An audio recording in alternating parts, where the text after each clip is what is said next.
do ta përmbys pushtetin? Fjala revolucion është pak e madhe, në rastin konkret ka shërbyer më tepër për të nënvizuar, theksuar dhe përforcuar zhgënjimin, revoltën e njerëzve. Por është e sigurt që protesta që tani ka arritur disa fitore të saj, në radhë të parë ka vetëdijsuar dhe ka aktivizuar breza të tërë të rish, të cilët në fakt kanë qenë kryesisht indiferent gjatë zgjedhjeve, gjatë fushatave,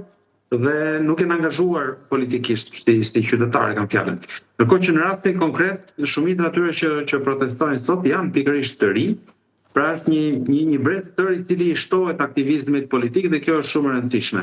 Nga ana tjetër, raport me betejën kundër qeverisjes aktuale janë të ri dhe janë qytetarë të cilët duke ardhur nga kategori të tilla, nga një lloj elektorati pak më i lëvizshëm, pak më fluid, më i papërcaktuar,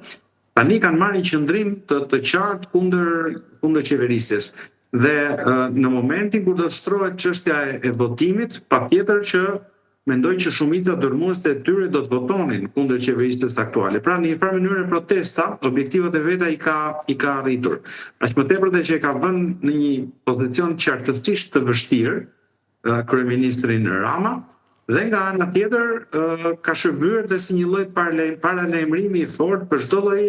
qeverisje të ardhshme nga opozita ose parti tjera që mund dalin në këtë moment. Pra, ju shihni që Rama nuk është më komod, pavarësisht që ai mënyrën se si komunikon me protestuesit nga distanca, let të kuptosh se ka një lloj arrogance që ta jep vetëm komoditeti i tepërt.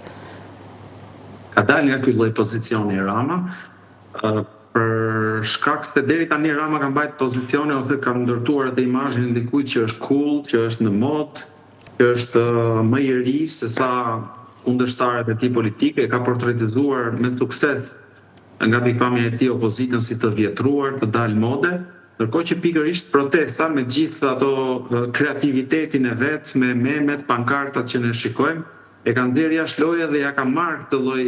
monopoli ose këtë lloj pozicioni që ka patur më përpara. Dhe duket qartë në fakt që Rama është në një situatë vështirë, sepse shikojmë nga deklaratat që ka bërë, kërkon me insistim dhe publikisht të vetëve socialistëve që ta mbështesin mos ta lënë vetëm, dhe kur ti thua dikujt mos më lë vetëm, mesazhi që të gjithë marrin është pikërisht që e kanë lënë vetëm, përndryshe s'do bëjë kërkesa. Pra ka filluar një lloj braktisje ose dobësimi i besnikërisë së atyre, është bërë re kjo dhe për shembull me largimin e një deputete të Partisë Socialiste dhe bashkimin e saj me protestës, po dhe një dy shenja të tjera. Pra Ramën e ka vënë në vështirësi, është e qartë që nuk është një situatë e lehtë për të.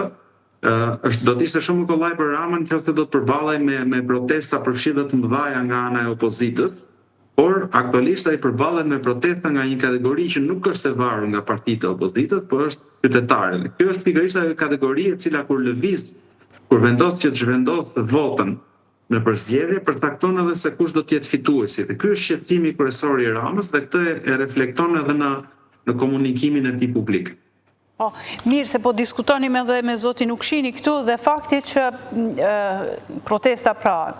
në hierarki nuk ka një leadership politik, është shumë heterogjene, ka shumë grupe që janë bashkuar, mund të zgjas tepër, mund të degradohet në rast se zgjat edhe më shumë, sepse Rama pret lodhjen e tyre. Kërkesa është që të ketë një qeveri teknike dhe pyetja është kush do ta përbëjë atë qeveri teknike. Atëherë janë disa mënyra për të ndërtuar një qeveri teknike, por përpara se të themi se si mund ndërtohet, duhet bërë i qartë edhe funksioni i saj ose arsyeja se duhet një qeveri teknike. Duhet një qeveri, në fakt teknike është një term pak më i përgjithshëm. Unë vetë kam propozuar termin qeveri kujdestare, dhe ky term është rimar në ditët e sotme dhe nga të tjerë.